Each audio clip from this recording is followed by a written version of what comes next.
सर्वांना नमस्कार. श्री अर्चना ह्या यूट्यूब चॅनलमध्ये मी अर्चना आपल्या सर्वांचं मनापासून स्वागत करते.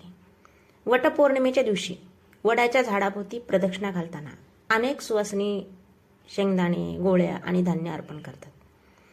पण ही फक्त परंपरा आहे की यामागे दडलेला आहे एक सुंदर आध्यात्मिक संदेश? पण ही प्रथा का पाळली जाते माहिती आहे का?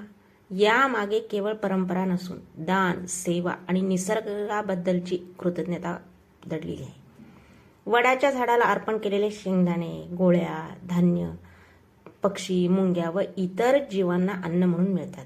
यामुळे अन्नदानाचे पुण्य लाभते असा विश्वास आहे. आपल्या संस्कृतीमध्ये प्रत्येक जीवामध्ये ईश्वराचे अस्तित्व मानले जाते. त्यामुळे जीवमात्राची सेवा हीच ईश्वर सेवा समजली जाते. वटपौर्णिमेच्या दिवशी केलेले हे अन्नदान सौभाग्य, समृद्धी आणि पुण्यवृद्धीचे प्रतीक मानलं जातं. आता खूप असे सुवासिनी वडाच्या झाडाभोवती प्रदक्षिणा घालताना काही आपल्याकडे जे उपलब्ध आहे ते शेंगदाणे, गोळ्या, हरभरे किंवा आपल्याकडे जे कोणी गोळ्या, बिस्किट असे रेवड्या, बत्ताशे असे जे अनेक असे हे आहेत वस्तू ते आणतात, बाजारात मिळतात. 108 मोजतात आणि 108 मोजून ते टाकण्याची प्रथा आहे. ही मुख्य शास्त्रात काही स्पष्टपणे सांगितलेली नाही. हे काही पुराणात सांगितले नाही की हे गोळ्या हे 108 मोजून टाकावेत. अनेक भागामध्ये ही प्रचलित झालेली लोकपरंपरा आहे. यामध्ये अन्नदान, पक्षी प्राणी यांना अन्न देणं आणि पुण्यप्राप्तीची भावना असते. वडाच्या झाडाला शेंगदाणे, गोळ्या अर्पण करण्याची प्रथा ही अनेक ठिकाणी पाळली जाणारी एक सुंदर अशी लोकपरंपरा आहे. या कृतीमागे जीवामात्राप्रती दया, अन्नदान आणि निसर्गाप्रती कृतज्ञता व्यक्त करण्याची भावना दडलेली आहे. आपल्या संस्कृतीमध्ये प्रत्येक जीवामध्ये ईश्वराचे अस्तित्व मानले जाते. त्यामुळे जीवमात्राची सेवा म्हणजेच ईश्वर सेवा मानलेली आहे. वटपौर्णिमेच्या दिवशी केलेले अन्नदान सौभाग्य, समृद्धी आणि पुण्यवृद्धीचे प्रतीक मानलेले आहे. वटवृक्ष दीर्घायुष्य, स्थैर्य आणि अखंड सौभाग्याचं प्रतीक मानलेलं आहे. सावित्री मातेसारखी निष्ठा, धैर्य, दृढ संकल्प आपल्या जीवनात यावेत हीच या व्रतामागीलची भावना आहे. कारण प्रत्येक जीवमात्रामध्ये आपल्या संस्कृतीमध्ये ईश्वर आहे असं आपलं ईश्वराचं अस्तित्व आहे असं आपलं मानलेलं आहे. भारतीय संस्कृतीमध्ये वृक्षांना देवतेचे स्वरूप मानले जाते. वडाचा वृक्ष तर विशेष पवित्र मानला जातो. ब्रह्मा, विष्णू आणि महेश यांचे वास्तव्य वडामध्ये आहे. त्यामुळे वडाची पूजा अर्चना म्हणजे सृष्टीच्या पालनकर्त्याची पूजा अर्चना असं मानलं जातं. वडाच्या झाडाला अर्पण केलेले हे शेंगदाणे, गोळ्या आणि धान्य हे केवळ झाडासाठी नसते, ते पक्षी, खरुताई, मुंग्या व इतर जीवासाठी अन्न रूपाने अर्पण केले जाते. आपल्या धर्मामध्ये अन्नदानाला सर्वश्रेष्ठ दान मानलेले आहे. जेव्हा आपण जीवमात्रांना अन्न देतो तेव्हा ते पुण्य आपल्या जीवनात सुख, शांती आणि समृद्धी घेऊन येते. आपण समुद्रात किंवा नदीत सुद्धा अन्न टाकतो. कशासाठी टाकतो? ते माशासाठी की ते मासे खातात, कासव, मासे खातात.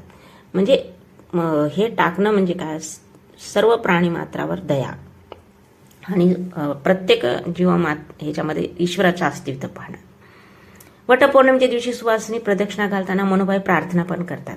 जसे वडाचे झाड विशाल, स्थिर आणि दीर्घायुष्य आहे तसेच आपल्या कुटुंबाचे आयुष्य सुख आणि ऐश्वर वाढावे. शेंगदाणे आणि गोळ्या अर्पण करण्यामागे समृद्धी वाटण्याची आणि निसर्गाशी आपली नाते दृढ करण्याची भावना पण आहे. आणि अजून एक मला सांगावंसं वाटतं की आता आपण 108 परिक्रमा करतो, पण एक परिक्रमा झाली की एक टाकायचं. अशा ह्याच्यानी सुद्धा काही ठिकाणी टाकलं जातं. कारण आपल्या लक्षात राहावं 108 परिक्रमा आपल्या झालेल्या आहेत. अशा ह्याच्यानी सुद्धा 108 मोजून आपण घ्यायचे आणि तिथं अर्पण करायचे. एक तर आपल्याला पुण्य पण मिळतं आणि आपली 108 परिक्रमा पण व्यवस्थित होते. आजच्या धावपळीच्या जीवनामध्ये आपण अनेकदा निसर्गाचे ऋण विसरून जातो. पण आपल्या सण उत्सवामधून आपल्या पूर्वजांनी निसर्ग संवर्धनाचा सुंदर असा संदेश दिला आहे.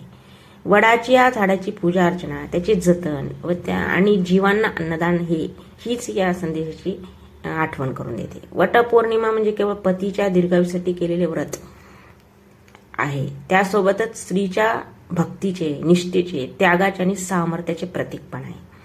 सावित्रीने आपल्या दृढ निश्चयाने आणि बुद्धिमत्तेने सत्यवानाचे प्राण परत मिळवले. त्यामुळे वटपौर्णिमा हा नारी शक्तीचा सण देखील मानला जातो. परिक्रमा घालताना प्रत्येक पावलागाने आपण भक्ती, प्रेम, कुटुंबासाठी प्रार्थना आणि सर्व जीवाप्रती करुणा व्यक्त करत असतो. म्हणूनच या दिवशी केलेले दान, जप, पूजा अर्चना आणि सेवा विशेष अशी पुण्यदायी मानले जाते. चला या वटपौर्णिमेला केवळ परंपरा म्हणून नव्हे, तिच्या मागील सुंदर संदेश समजून घेऊन साजरी करूया.